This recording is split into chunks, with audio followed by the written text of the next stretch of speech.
Hello guys, मेरा नाम है दीपक शर्मा और आप देख रहे हैं इमोर्टल स्टडी पॉइंट। आज हम पढ़ रहे हैं क्लास 11th का चौथा चैप्टर, महासागरों और महाद्वीपों का वितरण। यह इस वीडियो का तीसरा पार्ट है। अगर आपने इसके पहले दो पार्ट नहीं देखे तो सबसे पहले उन्हें जाकर के देखिए। आज की वीडियो में हम पढ़ रहे हैं प्लेट टेक्टोनिक्स की छोटी प्लेटों के बारे में, और हम जानेंगे कि इनकी बाउंड्रीज कैसी होती है या फिर इनकी बाउंड्रीज के कैरेक्टरिस्टिक्स कैसे होते हैं, और जानेंगे प्लेट प्रवाह दरों यानी कि rate of the plate movement के बारे में। इस चैप्टर का लास्ट टॉपिक रहेगा movement of the Indian plate. तो चलिए फिर चैप्टर को शुरू करते हैं। आपने इस चैप्टर के दूसरे पार्ट में 7 प्रमुख प्लेटों के बारे में जाना। चलिए अब जानते हैं इन छोटी प्लेट्स के बारे में। पहली प्लेट है कोकोस। यह प्लेट मिड यूएसए और प्रशांत महासागरीय प्लेट के बीच में स्थित है। दूसरी प्लेट है नजका। यह प्लेट दक्षिण अमेरिका और प्रशांत महासागर के बीच में स्थित है। तीसरी प्लेट है फिलीपीन प्लेट। यह प्लेट एशिया महाद्वीप और प्रशांत महासागरीय प्लेट के बीच में स्थित है। चौथी प्लेट है अरेबियन प्लेट। इस प्लेट में अरब का भूभाग का ज़्यादातर हिस्सा देखने को मिलता है। नेक्स्ट प्लेट है कैरोलिन प्लेट। यह प्लेट न्यू गिनी के उत्तर में फिलीपियन और इंडियन प्लेट के बीच में देखने को मिलती है। नेक्स्ट प्लेट है फ्यूजी प्लेट। यह प्लेट ऑस्ट्रेलिया के उत्तर पूर्व में देखने को मिलती है। देखिए, जब से पृथ्वी बनी है तभी से ही इन प्लेटों का अस्तित्व है। यहाँ पर वैगनर कहते हैं कि महाद्वीपों में ही मूवमेंट्स देखने को मिलती है, जो कि यह गलत है। देखिए, महाद्वीप इन प्लेटों का एक भाग है, यानी कि सिर्फ महाद्वीपों में ही ये मूवमेंट देखने को नहीं मिलती, बल्कि इन प्लेटों में ही मूवमेंट देखने को मिलती है। देखिए, इतना तो है कि पृथ्वी के किसी भी कालक्रम में ये प्लेटें गतिशील थी और आने वाले टाइम में भी ये प्लेटें गतिशील रहेंगी। तो चलिए अब जानते हैं इन प्लेटों की सीमाओं के बारे में। इन प्लेटों की सीमा को हम 3 भागों में वर्गीकृत कर सकते हैं, जैसे कि पहली है अपसारी सीमा, जिसे हम डाइवर्जेंट बाउंड्री भी बोलते हैं। दूसरी है अभिसरण सीमा, जिसे हम कन्वर्जेंट बाउंड्री बोलते हैं। तीसरी है रूपांतरण सीमा, जिसे हम ट्रांसफॉर्म बाउंड्री भी बोलते हैं। चलिए जानते हैं अपसारी सीमा के बारे में, यानी कि डाइवर्जेंट बाउंड्री के बारे में।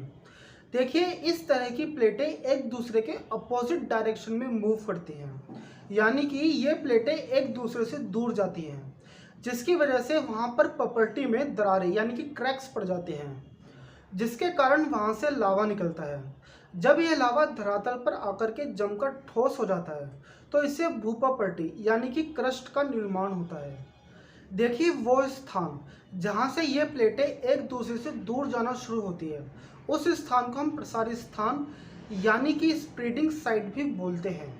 डाइवर्जेंट बाउंड्री का सबसे अच्छा एग्जाम्पल मिड अटलांटिक रिज है, यानी कि मध्य अटलांटिक कटक है। यहाँ से अमेरिकी, अफ्रीकी और यूरेशियन प्लेटें एक दूसरे से दूर जा रही हैं। दूसरी बाउंड्री है कन्वर्जेंट बाउंड्री, जिसको हम हिंदी में अभिसरण सीमा बोलते हैं। इस तरह की बाउंड्री में यह बाउंड्री एक दूसरे से टकराती है, जिसकी वजह से एक प्लेट दूसरी प्लेट के नीचे धंस जाती है।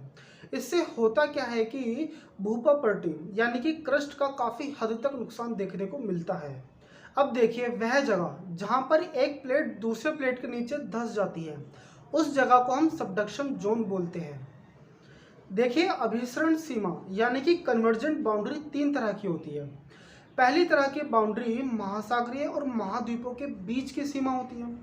दूसरी 2 महाद्वीपों के बीच की सीमा, और तीसरी होती है 2 महासागरों के बीच की सीमा होती है। नेक्स्ट तरह की बाउंड्री है ट्रांसफॉर्म बाउंड्री, जिसको हम हिंदी में रूपांतर सीमा भी बोलते हैं। देखिए, इस तरह की सीमा पर ना तो क्रस्ट का निर्माण देखने को मिलता है और ना ही क्रस्ट का विनाश देखने को मिलता है, क्योंकि यहाँ पर प्लेटों की डायरेक्शन यानी कि प्लेटों में जो खिसकाव देखने को मिलता है वो हॉरिजॉन्टली डायरेक्शन में देखने को मिलती है, यानी कि जो प्लेटों में जो मूवमेंट हो रहा है वो ऊपर से नीचे की ओर होता है। देखिए, अब हम समझते हैं रूपांतर भ्रंश यानी कि ट्रांसफॉर्म फॉल्ट के बारे में। रूपांतर भ्रंश से हमें पता चलता है कि इस प्लेट की सीमा यहाँ पर शुरू होती है और यहाँ पर खत्म होती है। ये रूपांतर भ्रंश यानी कि ट्रांसफॉर्म फॉल्ट हमें मध्य महासागरीय कटक में लंबवत अवस्था में देखने को मिलते हैं, यानी कि वर्टिकल पोर्शन में देखने को मिलते हैं। देखिए, इतना तो है कि मध्य महासागरीय कटक में एक ही समय पर हमें सभी वोल्केनोस देखने को नहीं मिलते। ऐसे में हमें पृथ्वी के अक्ष से दूर प्लेटों की गति में हमें अंतर देखने को मिलता है। और हाँ, पृथ्वी के घूर्णन करने से भी इन प्लेटों की गति में हमें अंतर देखने को मिलता है।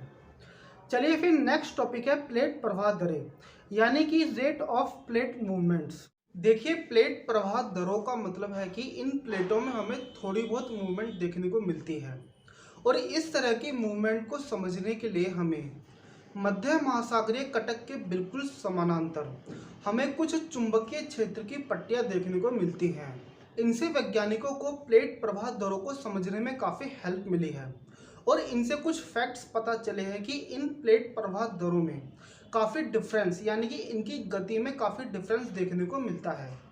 जैसे कि आर्कटिक कटक, इन कटकों में हमें हर साल 2.5 सेंटीमीटर की मूवमेंट देखने को मिलती है। और वहीं अगर हम प्रशांत महासागर की बात करें तो दक्षिणी महासागर में एक उभार है जहां पर यह प्लेटें हर साल 5 सेंटीमीटर की मूवमेंट देखने को यहां पर मिलती है। देखिए, जब अल्फ्रेड वैगनर ने महाद्वीपीय विस्थापन सिद्धांत दिया तब उस समय वैज्ञानिकों को लगता था कि अर्थ में किसी भी तरह की कोई मूवमेंट नहीं है, यानी कि अर्थ पूरी तरह से स्थिर है। लेकिन सागरीय अधिस्थल विस्तार और प्लेट टेक्टोनिक ने इस सिद्धांत पर बल दिया कि पृथ्वी पूरी तरह से स्थिर नहीं है, बल्कि इसके अंदर मूवमेंट देखने को मिलती है। तो प्रेजेंट टाइम में सबको पता है कि इन प्लेटों के अंदर गतिशीलता देखने को मिलती है।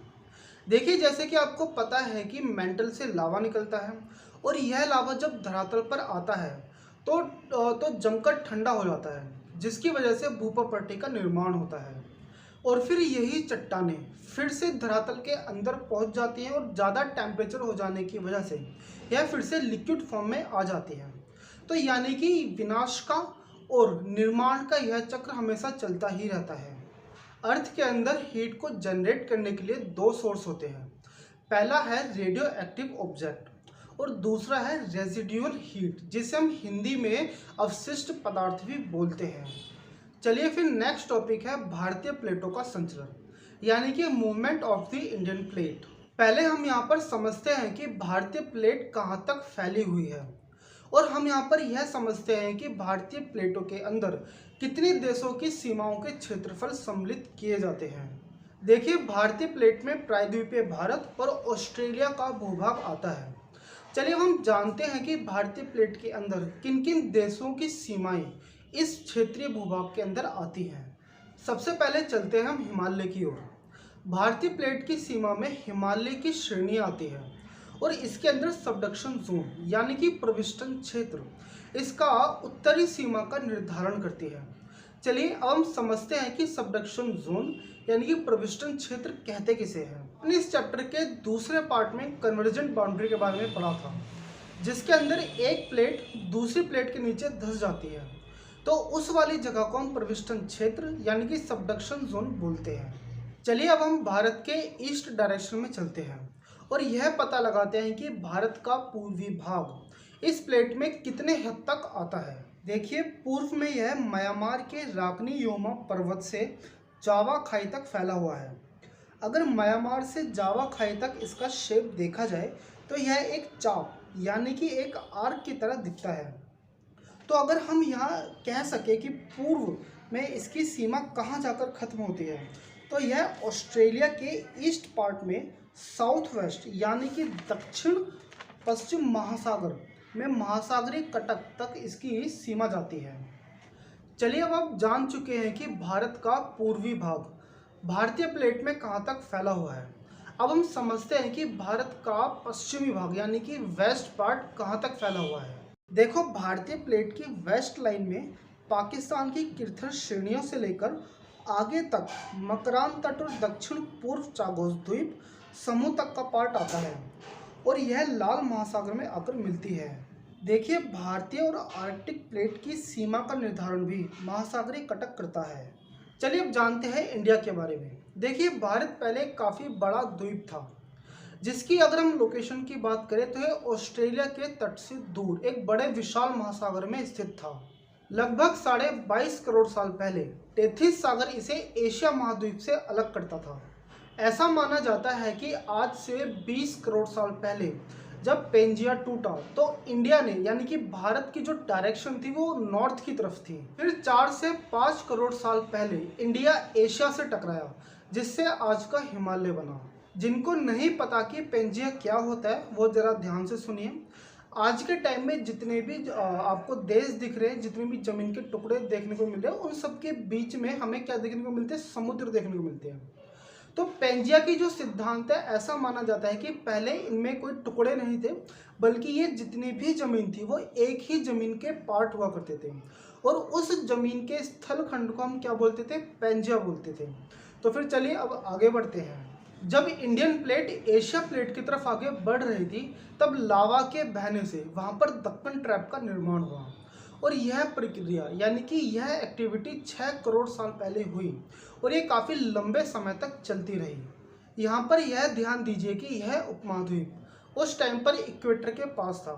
तो करीबन 4 करोड़ साल पहले हिमालय का जन्म हुआ।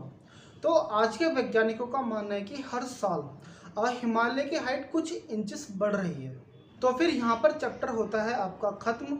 आपको वीडियो कैसी लगी कमेंट करके बताइए। ऐसी और भी वीडियोस को देखने के लिए चैनल को सब्सक्राइब कीजिए।